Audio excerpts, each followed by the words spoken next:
of freedom pass from hand to yearning hand, and the vision of our fathers spread hope throughout this land, as the dreams some fought and died for in my heart becomes my own.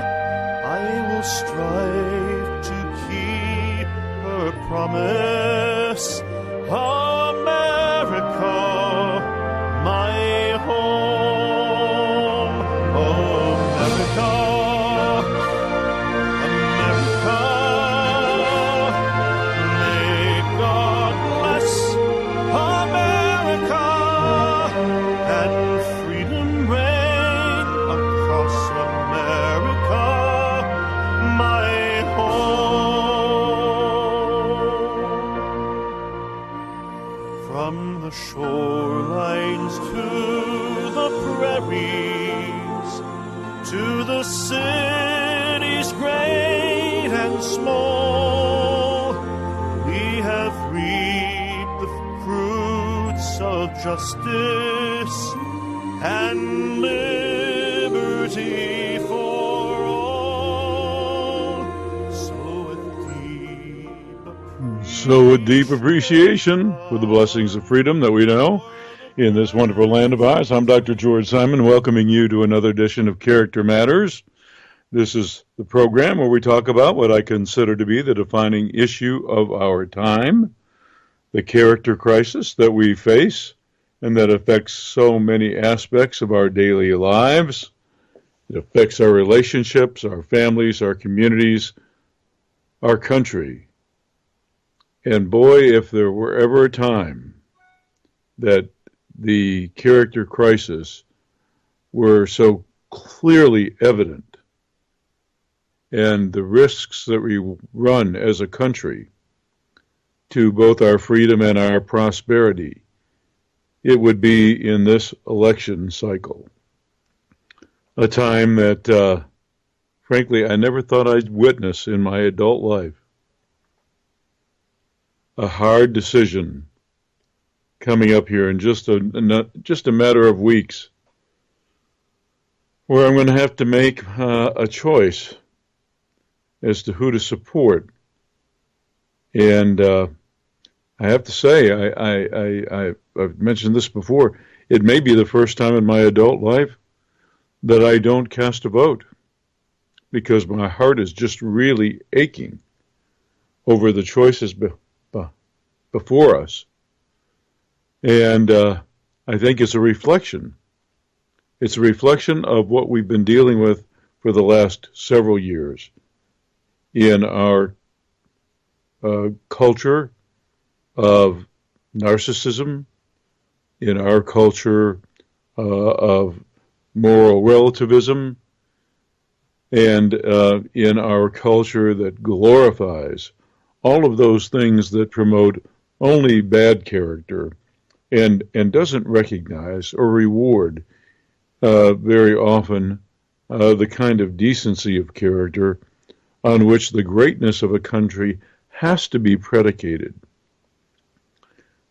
The theme song you hear that plays at the beginning and at the end of the program is a composition that I wrote along with my wife many years ago, and that has become popular since the tragedy of 9/11, and is performed at patriotic venues across the country. But its message, the initial inspiration for it and the message that we wanted to convey, was how interdependent freedom and character are.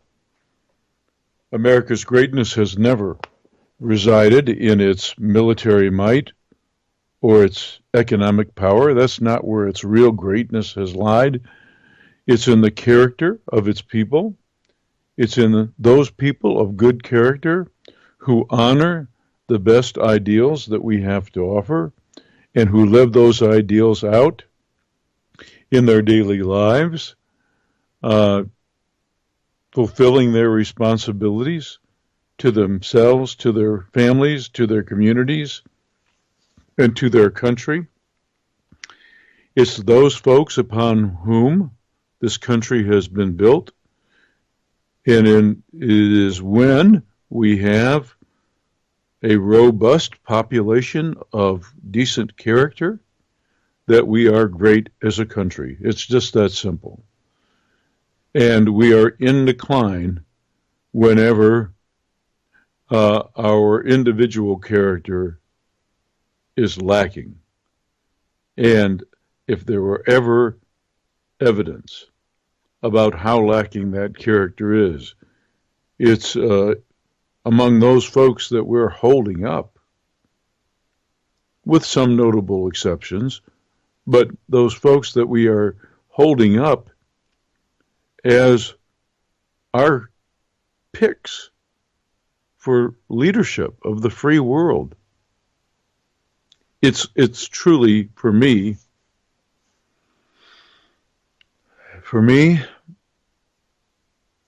it's truly sickening. Maybe it isn't for you, but it is for me. I never thought I'd see this day. And it hurts. It hurts a lot. But at any rate, this is what I write about and speak about. I write about the importance of character and its role in the ill health that people have today so many times. As a practicing therapist for many years, I know that no matter what kind of fancy diagnostic label a client might get, there are very few cases where brain chemistry is the culprit and character has nothing to do with it. And many more cases where individuals' lives are a shipwreck primarily because of their deficiencies of character, and why others' lives around them are also a mess. And this is what I write about in my books, In Sheep's Clothing, Understanding and Dealing with Manipulative People, the definitive guide, according to many folks, on how to understand and empower yourself with manipulative personality types. And my other book, Character Disturbance, an in-depth look at all of the disturbed characters you're likely to encounter in your life. And my book, The Judas Syndrome, from the Christian faith perspective. And my book with Dr. Kathy Armistead, How Did We End Up Here? The Toxic Relationship Survivor's Guide to Surviving and Thriving in Our Character. So I write about things and I blog regularly on my own blog at manipulative-people.com, and for the popular blog based in the UK, Psychology, Philosophy, and Real Life at counselingresource.com. That's counseling with two L's, resource.com. So this is where I've made my career, talking about the importance of character and advising folks on how to deal with the problem characters in their life, and also working with individuals with pretty disturbed character and helping them grow in character. It's very unique and challenging work, and I've been giving workshops to other clinicians all across the country. Most recently, last week, I was in Pittsburgh, Pennsylvania, in Canton, Ohio, and also in Cleveland, Ohio. And was real happy to be there and to see such a nice turnout, and the reception among the attendees was really pretty phenomenal. I really appreciate it. It was also a beautiful time of the year, especially as I approached the hills in the countryside outside of Pittsburgh, witnessing the fall colors just starting to turn. It was a really picturesque sight. So I really enjoyed my last tour, and I can't wait for my next tour because in part I'll be going back to my hometown of Ann Arbor, Michigan. As a matter of fact, next Wednesday, that will be my first venue. And then after that, Toledo, Ohio. And then after that, Fort Wayne, Indiana. So I'll be traveling once again, doing some workshops, some training workshops. All are welcome to attend, even though they are primarily designed for mental health professionals. All are welcome. And I also ask that you tune in to this program every week for timely discussion on the activities and the events of our time and how they relate to the character crisis. And then also check out the articles on my blog at manipulative-people.com, where you'll find literally hundreds of timely articles on how to understand and deal with the character-impaired folks in your lives. And maybe if you are a person yourself struggling with character-related issues, finding some articles there on how to grow. The past few weeks I've been writing about what I call the sixth commandment of sound character development, learning how to control one's impulses. And I invite you to avail yourself of that series of articles. It's a really good series on the importance to one's character development in developing that impulse control and how you have to do it. And I had some interesting things to say about the article that posted at the end of this week on the relationship between character and all these addictive behaviors that we seem to be having today. Not just substance addiction, but all kinds of addictive behavior that people complain about today. And we're going to be talking about that on the program today. We're going to be talking about what the difference is between someone's behavioral discontrol and a true addiction, how real addictions develop, the role of character in both preventing addictions from occurring and for putting one's life together and building a new life and a new solid foundation in the aftermath of an addiction in the recovery process. So we'll be talking about that.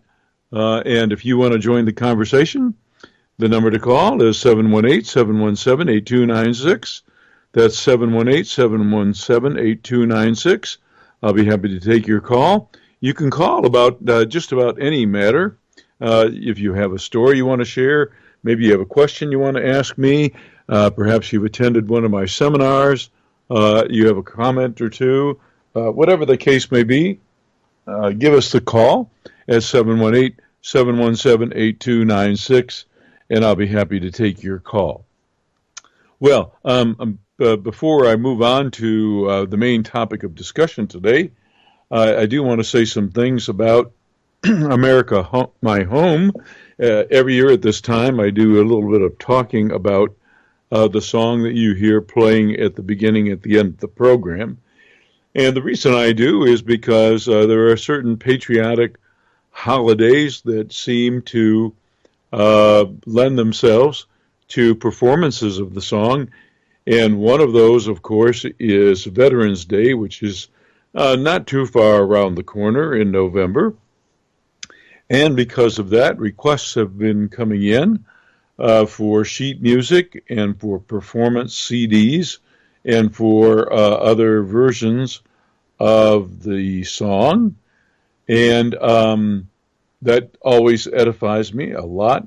And so I wanted to say a couple of things about the song and its inspiration and its message and its relevance to these patriotic holidays, and to urge you, if you have a mind, if you're the coordinator of a patriotic event, maybe you have a Veterans Day event, a celebration, a commemoration that you're going to be doing in your community, at your church, or your civic organization is sponsoring something, or maybe your city hall, or perhaps you just have a private group, or maybe you have, maybe you're a member of some veterans organization, and you want to perform the song, or you would like the song to be performed by someone in your area,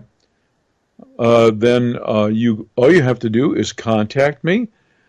Perhaps the best way to contact me is through my blog at manipulative-people.com.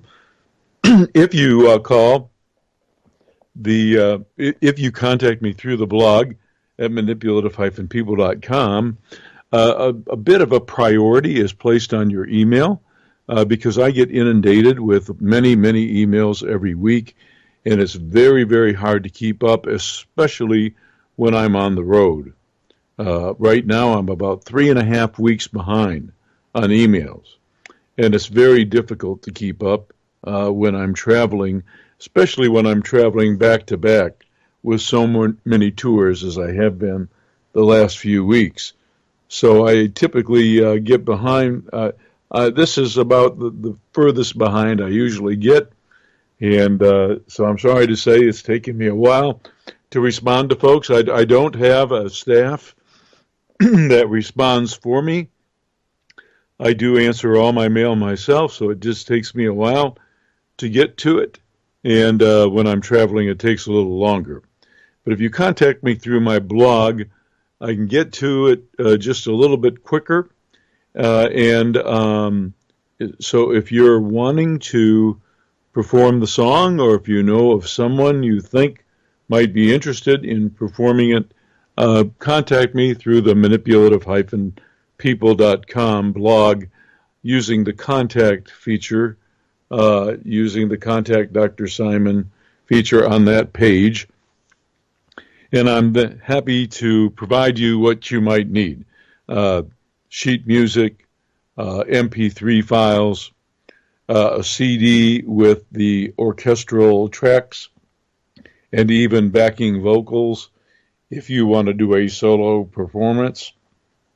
Or perhaps you have a small band or orchestra and you're looking to do the entire score, even that's available. So just contact me through the blog.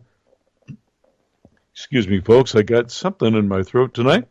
Contact me through the blog at manipulative-people.com, and I'm happy to honor your request and get you whatever you need for performance of America, My Home. Once again, if you want to join the conversation tonight, the number to call is 718-717-8296. That's 718-717-8296.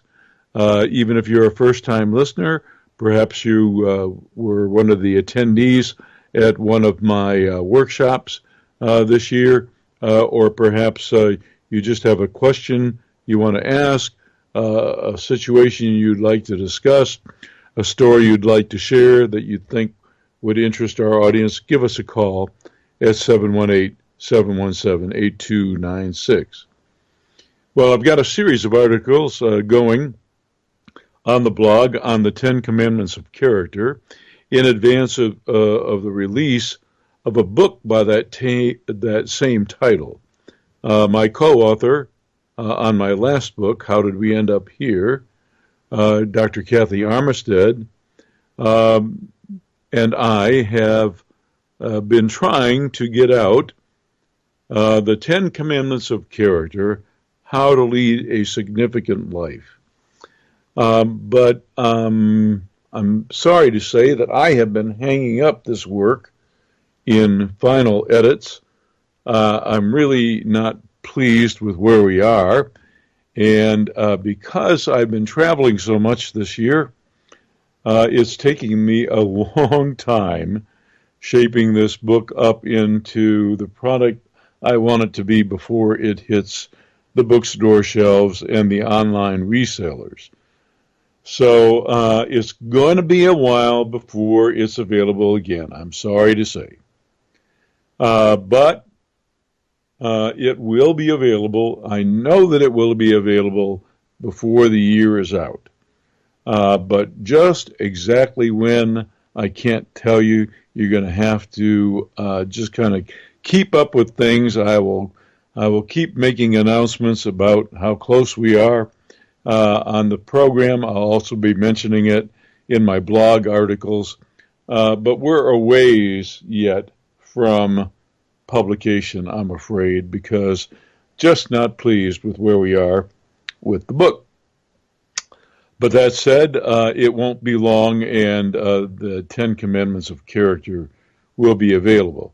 Nonetheless, I've been blogging about it, and in the article that just posted on the manipulative-people.com blog, I talk about the importance of character and developing impulse control in our addiction-prone age. You know, I discussed the nature of true addiction.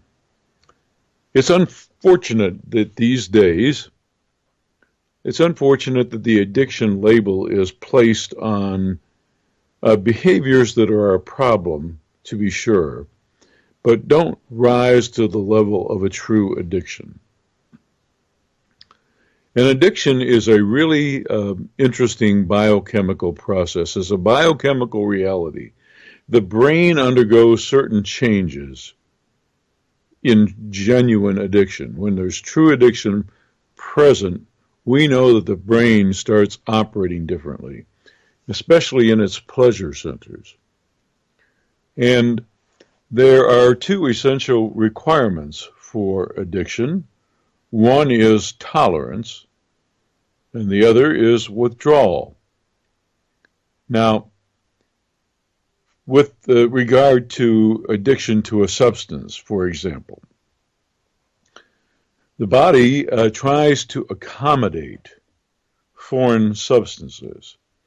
So when you take certain mood-altering drugs of any type, the body tries to accommodate and eventually habituates to the presence of the drug. It eventually builds a certain degree of tolerance so that you need slightly more of the drug to get the desired effect. And some drugs are really powerful in this regard. Some drugs are so powerful, for example, in their ability to mask pain,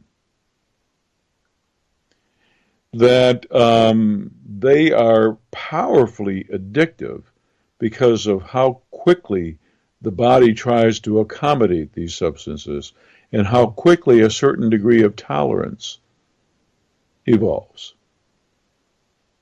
And not only that, but the pleasurable sensation associated with taking some of these drugs, stimulation of the pleasure centers of the brain, and relief of tension that sometimes accompanies this, is a really desirable effect.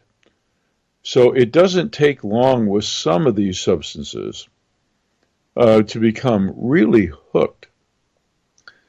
Some drugs like Percocet, like any of the oxycodones and hydrocodones, these drugs are very powerful, and they can lead to addiction very quickly. But one of the things that I mentioned in my article, just the article that most recently posted on the manipulative-people.com blog, one of the things that I mentioned is that most of the time, there's kind of a slippery slope, a gradual development of tolerance associated with substance abuse. And along the way, many warning signs occur that there is trouble ahead. Many times, it's clear that the person is requiring more and more, so they're using more, and this is a warning sign in and of itself, a warning sign that usually doesn't escape either the individual or individuals around that person. So they get feedback that they're using more. Also, many times, there are behavioral problems that accompany the use, and that serves as a warning that there's something up. Now, folks of really solid character not only recognize these warning signs, but they're affected by them. They take them very seriously. I see we have a call coming in. I'm going to go ahead and take this call. Well, no, it's not a call that I can merge. This is not a call that I can take. It's not a blog call, so we won't take it.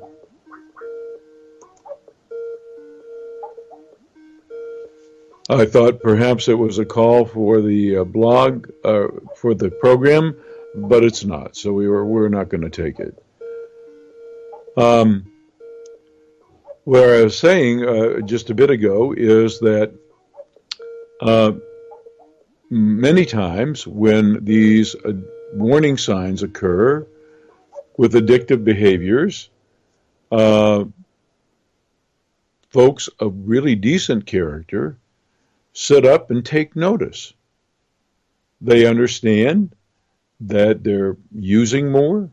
They understand that problems are developing because of their use, and they're horrified that they are behaving perhaps out of character, that they are doing things that they wouldn't otherwise do. And it's for that reason that they, I see we have this call trying to come in again, but it is not coming through properly, so I can't merge the call and take it. If the let me see what I can do about this. Give me a moment, folks.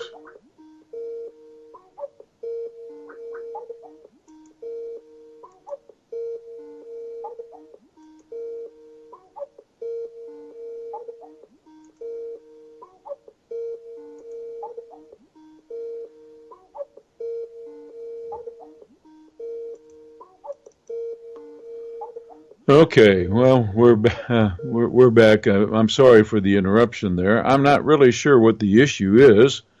For those of you who'd like to call into the program, I keep getting a call, but it's not coming through in the proper way for me to bring it into the program. So whoever the caller is, the number to call is 718-717-8296. That's 718-717-8296.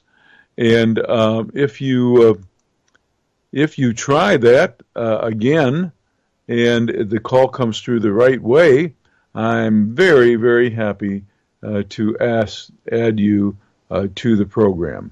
But as of right now, unfortunately, what we have going on is a situation where someone is calling in and it's not really a call that's coming in the proper manner, so I can't put the call through. Sorry about that, folks, and sorry for the interruption. Let's get back to what I was talking about here, if I can remember where I was. Um, what I was talking about is that people of really good character pay attention to the warning signs that their increased use of a certain substance or the problems that have become associated with their use are affecting negatively their family, friends, their work, etc. And so even though they're building tolerance, and even though they may be having cravings as a result of withdrawal, they pay attention to these things. Now, there's a certain phenomenon that occurs called denial. And this occurs when a reality is just simply too great to bear. It would be ego crushing. It would be personally decimating to acknowledge the reality. So when you have a reality that is just too hurtful to bear, denial, the defense mechanism of denial, can come into play. And I talk about this at training workshops. Just simply refusing to let it matter that some things are starting to go wrong in your life. Some people are starting to be negatively affected. You're not doing as well on the job, etc., because you're falling into the trap of increased use of a behavior or a substance, and you've also begun to experience other problems functioning because of that use. Just refusing to pay attention to that, or just not caring about the negative fallout from that, is not necessarily the result of the defense of denial, which is really an unconscious thing. Person doesn't deliberately do this. Person doesn't deliberately ignore. Denial is an unconscious symptoms. Is not the same thing as denial. And it's a reflection of character that's not quite well developed enough, not quite strong enough. Now, I know the story, and I know the criticism I'm likely to face here. It is not fair to say, and I am not saying, it is not fair to say that someone in the throes of a deep addiction merely has a defect of character, and that's not what I'm saying. What I'm saying is that long before a true addiction sets in, there is a slippery slope, and there are warning signs that the really mature, solid character recognizes and pays attention to, and then seeks help. And then seeks help, especially if they realize that they're succumbing to an addiction. But unfortunately, character, which is our immune system, basically, is underdeveloped in all too many folks. And one of the things that I talked about in a prior article on the blog had to do, and this is one of the commandments of character development too, has to do with this, had to do with the will to bear discomfort. You know, in the underdeveloped character, there is an insufficient will. to bear discomfort. The underdeveloped character is just not willing to suffer, not needless suffering. We're talking about suffering for the greater good. We're talking about putting up with a certain degree of uncomfortableness in life and toughing it out, basically, because of the value of doing so, not seeking instant escape from every difficult to bear situation. And unfortunately, we live in a world where we have gotten the message all too many times that there's just no reason to suffer ever. We have pills to take pains away instantly. And some of these pills, unfortunately, are very powerfully addictive. Very powerfully addictive. So we have to cultivate the will to bear discomfort. I'm not really going to be bragging about this here. I just want to share something with you. And believe me, I'm not trying to assert necessarily that my character is superior to anyone else's. I'm not trying to do that in giving this example. I'm just going to share a concern that I had. This is a reality. I've unfortunately had the misfortune to have several major surgeries, back surgeries among them. And these are not pleasant events. And the recovery time is long and hard. I've also had the misfortune to have problems with kidney stones. And passing those things is darn painful too. And during the recovery phase, whether it be recovering from major surgery or passing one of these stones, I've been offered the opportunity to have some of these more powerful pain-relieving drugs that I know to be pretty powerfully addictive. And I'm leery of them. Very leery of them. Because of their potential. And it would be perhaps the easier course to just enjoy the high and be relieved from the pain. But the risk associated with that is just too great. So when I was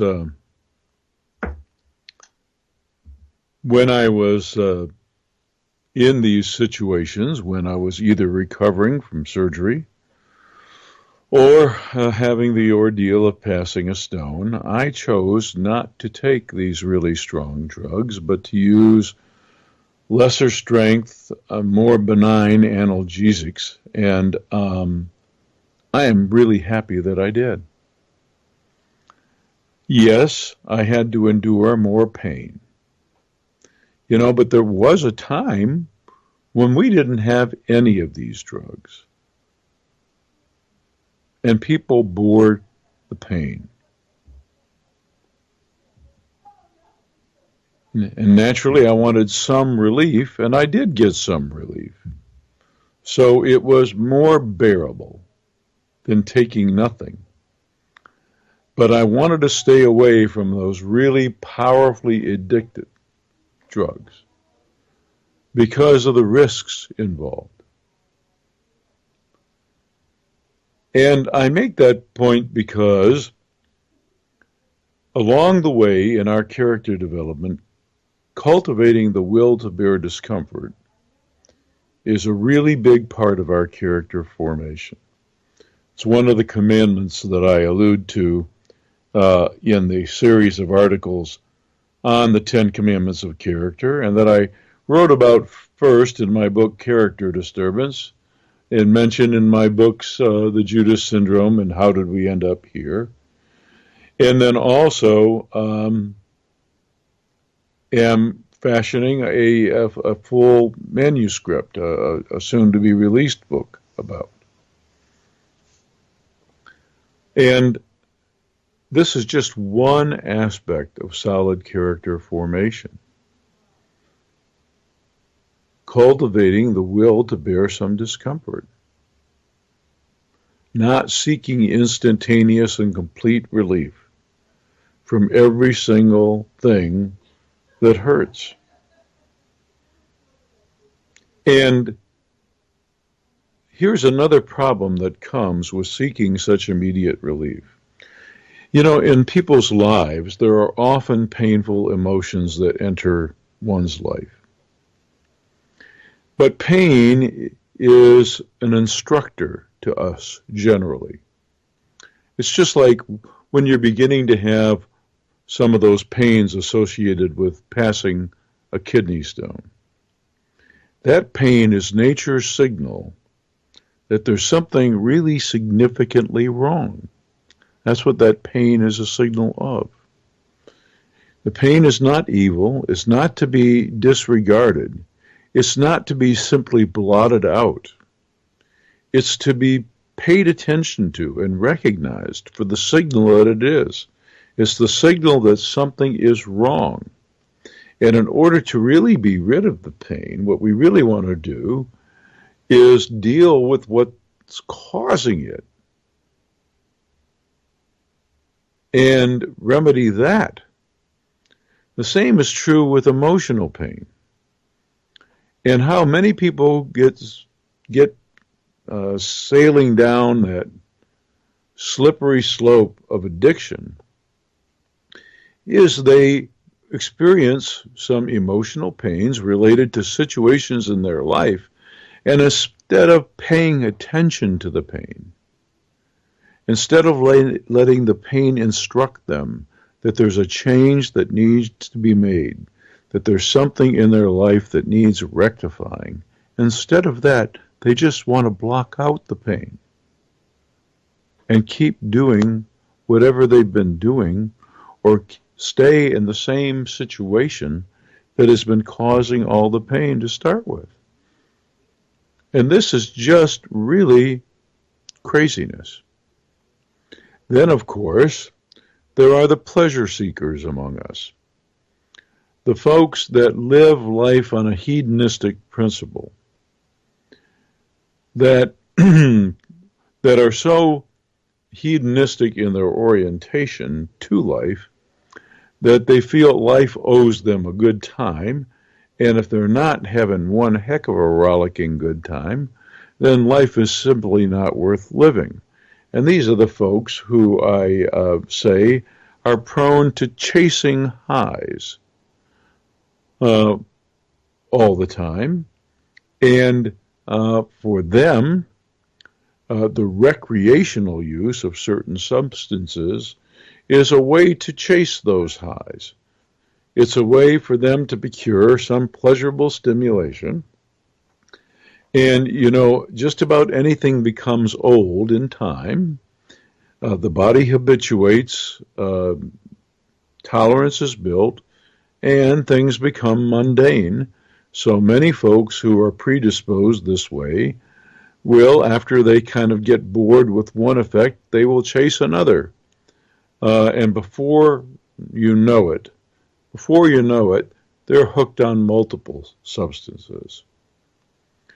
Now, there's one other character-related matter as far as addiction goes, and it is this. Now, I know I'm going to probably take some heat for this, but I have to make the point. There are certain substances that we know a lot about and have heard how dangerous they are to fool around with. And we'll just take one of them. Let's talk, for example, about methamphetamine. There's hardly anybody that comes into contact with this that doesn't know the story on this synthetic drug and its power to addict. Now, the mature character, the decent character, the character with a well-evolved conscience, knows the risk associated with such a substance and simply says that my life, the life of my family, friends, etc., is more important than the risk associated with even a single try. In other words, decent characters never go there in the first place.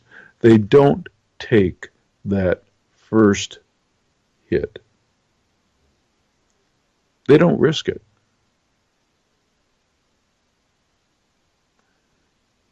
It's the folks who are either so naive in character or so grandiose in their thinking that I can and should be able to use without experiencing the negative effect, who are really prone to getting hooked. Character is an immune system. It keeps us safe. And building character is the most essential aspect of growing up. Now, I'll give you another example of the relationship between character and addictive behavior. We have all these behavioral problems now that we sometimes consider addiction. For example, we have the temptation these days to classify undisciplined sexual behavior as an addiction. And I know far too many folks who have seen their life savings disappear because their relationship partner went through months and months of treatment in an addiction treatment center for a so-called addiction, only to experience what the providers say are the inevitable relapses, only to go through the inevitable stages of denial, etc. And unfortunately, some of these programs are quite expensive and can drain the bank account. And if the person in such a program is not willing to reckon with their character issues, the fact is that many times these programs do not succeed in really changing the behavior. When folks participate, for example, in 12-step based recovery programs, these steps that were designed years ago by Bill W. under the guidance of Ignatian Spirituality, spiritual directors. These steps are inherently character building steps. They are at their core character related steps where a person examines their moral side of character. They take a thorough and exhaustive, painstaking, what they call searching and fearless moral inventory They continue to monitor themselves. When they find a defective character, they correct it. They band together with like-minded folks to provide mutual support. That's how the program works. There's always a relationship. And once again, character becomes the immune system, even in recovery. Because what the true addict knows is that if they really are the kind of person that has some kind of extra predisposition toward addiction, and if they literally cannot afford to take even that first drink, or take that first pill, or engage in that first act, whatever it is, maybe it's compulsive shopping or whatever the case may be, if they truly can't do that because of their makeup, they can't do that safely, they have to commit themselves to a lifetime of sobriety. And within the step work, one of the steps involves turning over completely one's mind and will to a higher power or higher set of operating principles. You can't get more character related than that. The whole program of recovery is a character building, character-based program. So there's always a relationship. And I dare say that we wouldn't be having so much of a problem with so many so-called addictive behaviors in so many spheres. And it wouldn't be such an incredible drain on our economy, on our family life, on our communities. It wouldn't be such a tremendous expense to all aspects of our lives if folks had the character to resist the temptations that occur in the early stages that lead someone down that slippery slope toward addiction.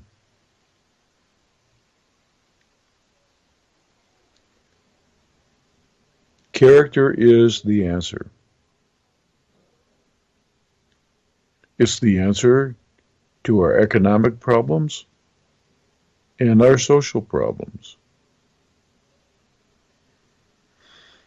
And as I mentioned earlier in our program, I can't believe, I never thought I'd see the day in my adult life when, with all the problems that we face, as touchy as things are in the world right now,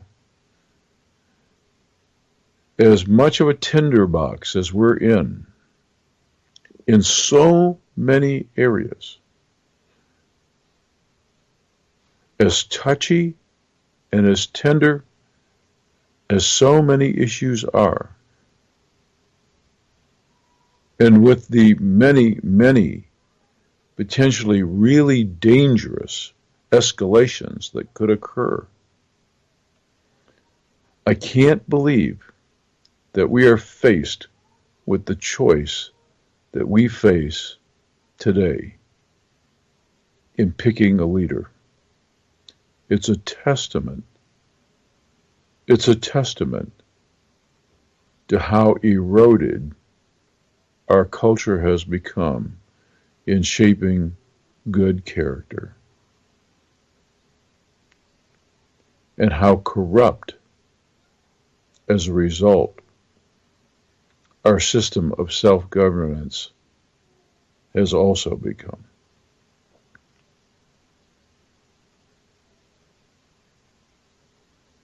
You can't get more corruption on any level.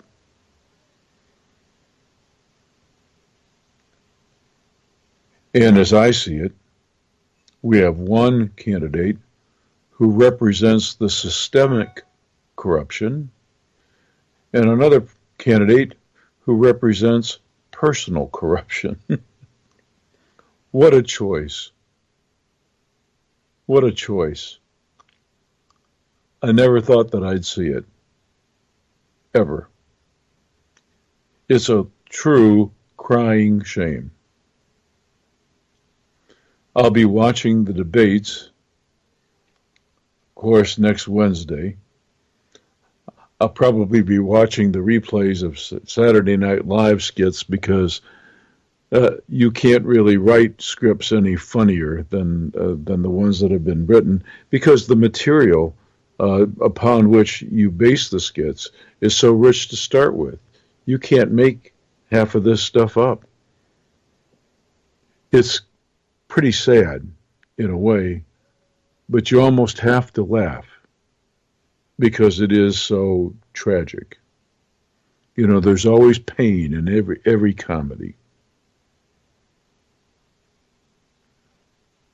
So I don't know about you, but I'm really not looking forward to this choice that I have to make. And I'm going to do all that I can to keep sounding the alarm and pounding the drum and calling attention to what I consider to be the only thing that can really save us. Our founders, they knew this.